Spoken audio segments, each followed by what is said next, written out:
Do you still remember the fairy tales you heard as a child? The Sandman, the magical creatures living in the sky. What if they were actually real and living outside in the space? To figure out, let's join Peter on his adventure to the moon. Peter is a young boy who loves space travel. He believes in science, while his younger sister Anne is totally the opposite. She lives in a world full of imagination about mythical creatures. Anne has a heart of gold. She always prays about his brother achieving his dreams of becoming an astronaut like their father. Yeah, their father was a great space scientist. Unfortunately, he died during a space mission and wasn't able to fulfill his dream of landing on the moon. Peter is not the only one there who lost a loved one. In the field outside his house, there's a little beetle called Zoomziman. A few years ago, he used to live happily with his swarm. He had also found the love of his life and gotten married. Soon after that, a bunch of farmers attacked the farm. They start killing down all the bugs. Zoomziman ran away for his life. He wanted to save his mates, and there was only one way left: the Night Fairy. To reach out for her help, Zoomziman jumped into the lake right under the full moon. In a blink of an eye, he got shot out into space. There he met the Night Fairy and brought her back to his farm. She helped him and threw the farmers to the moon. Accidentally, she threw away Zoomziman's arm and his wife along with the farmers. Zoomziman started crying at the loss. The Night Fairy excused herself. She couldn't help anymore. If Zoomziman wants to save his wife, he needs to find a kind-hearted human and fly with him to the moon. It's been years since that incident. Zoomziman hasn't found that special human yet. Other bugs keep making fun of his life story and call it fake. The poor Zoomziman hasn't lost hope, and luckily, his wait will be over soon. Peter has just moved into this place with his mother and little sister. He's going to join the new school and wishes to make new friends. However, it will be difficult when his clumsy sister is around. While walking towards the school, they encounter a bunch of neighborhood boys. They try to mock Peter, and Anne can't take it. She starts to babble about how great his brother is. This triggers the street boys, and they ask Peter to shoot at a poor insect. Peter can't hurt an innocent creature and misses the shot intentionally. It hits the bees and they attack the street boys. Peter takes this as a chance to run away. However, he's not happy with Anne at all. In anger, he wishes to be able to send Anne as far as the moon. The bug he saved was Zoomziman. He's happy to find this kind of human he was always looking for. He flies to Peter's house and enters his room through the chimney. Anne is woken up by the noise and meets the talking beetle. She hears all of his stories and rushes to wake up his brother. Peter doesn't believe whatever she says and goes back to sleep. Anne decides to go on this adventure by herself. She jumps out of the window and follows Zoomziman. Peter gets up after a while and rushes to catch her little sister before she does something stupid. She reaches into the lake and jumps into the reflection of the full moon. Peter starts to panic and looks for a way to pull her out. Suddenly, a burst of water shoots Anne toward the sky. To save her, Peter does the same and gets thrown out into space. There he hits a couple of artificial satellites and drops in a place made of soft and fluffy clouds. There he meets an old man who's peeking at the earth. He introduces himself as the Sandman, whose job is to put all the kids to sleep on time. Peter can't believe his eyes. He assumes it to be a dream, but he still wants to save his sister. Meanwhile, Anne and Zoomziman have landed in a different zone called the Starry Meadow. This place looks like a fairy tale. Zoomziman has grown in size due to the magical atmosphere. There's also a bunch of cute little girls walking toward a building. They are the shooting stars going to attend their school. After graduation, they will be assigned a child with whom they will spend the rest of their lives. Anne is hearing all this with amusement, but her happiness will not stay for long. Clouds start to thunder and an unknown village attacks the Starry Meadow. When Peter and the Sandman reach there, everything is already destroyed. They could only find Zoomziman. He tells about the kidnapping of shooting stars and Anne. Peter has to save his sister and return to Earth before sunrise. Otherwise, no one will be able to go back. The Sandman investigates the crime scene and finds a few moonstones. The girls have been taken to the moon. Remember the cruel farmers who were thrown out by the Night Fairy a few years ago? They are the ones who abducted the innocent girls and tortured them with creepy moon poodles. Meanwhile, the Sandman rushes to get his broken vehicle. But just with a little magic sparkle, the sleigh becomes brand new. Afterward, the Sandman calls the huge butterflies, which carry them toward the moon. They need the Night Fairy's permission to land on the moon, but she's busy with a banquet of nature spirits. The Sandman is a nature spirit as well, but to attend the banquet, he needs to compete with the other spirits in the Milky Way race. They're already late. The Sandman rushes his sleigh and reaches the first milestone, the Parmesan Desert, followed by the Great Canyon. The spirit of wind called the Storm is leading the race. He won last year too, but this time his luck leaves him soon. The spirit of rain gets ahead of him, but the spirit of lightning is right behind too. She throws a painful thunder at the rainy robin and snatches away the lead. The Sandman is moving forward gradually. He's looking for a chance to get to the top 3 at least. He's just a step away from victory, but then he suddenly falls asleep. Peter starts to panic and tries driving the sleigh. He asks for Zoomziman's help, but the coward beetle refuses and plays dead. Poor Peter tries his best but fails eventually. They are knocked out of the race while the other participants qualify for the banquet. Peter gets really angry at the irresponsible behavior of his mates. Despite the bad luck, he still wants to meet the Night Fairy and request her permission. They reach the entrance, but the guards don't let them in.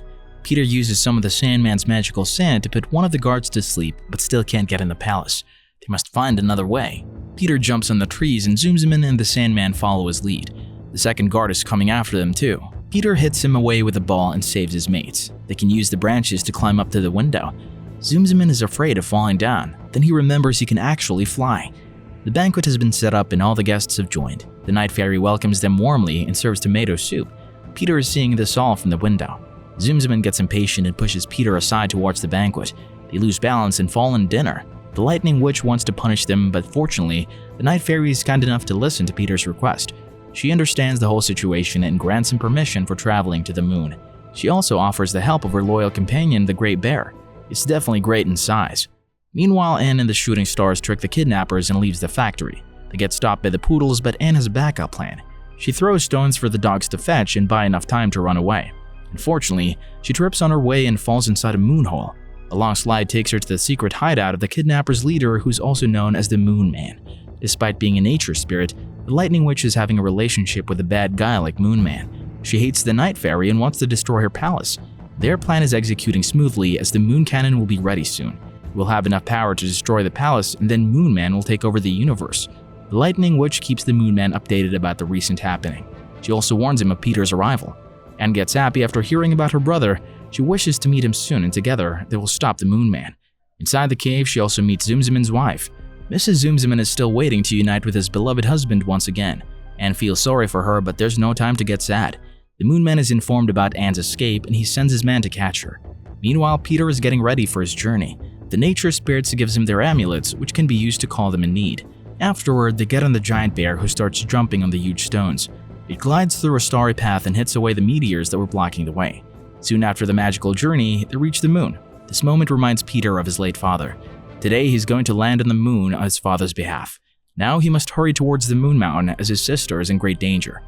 The Moon Man has gathered all the shooting stars and asks which one is Anne. The sweet shooting stars try to save their friend, but Anne gets caught soon. The Moon Man locks up Anne and Mrs. Zoomsman in the prison. He's also keeping an eye on Peter and orders his men to attack the intruders with moon poodles. The Sandman puts the first poodle to sleep, but he can't handle more. Peter suggests hiding inside the old spaceship lying nearby. The kidnappers can't see them and fly away. Zoomsman and the Sandman start turning on the ship. They have decided to leave everyone behind and save themselves. Sometimes we have to accept defeat. Peter gets really sad over the circumstances. He doesn't want to leave without her sister.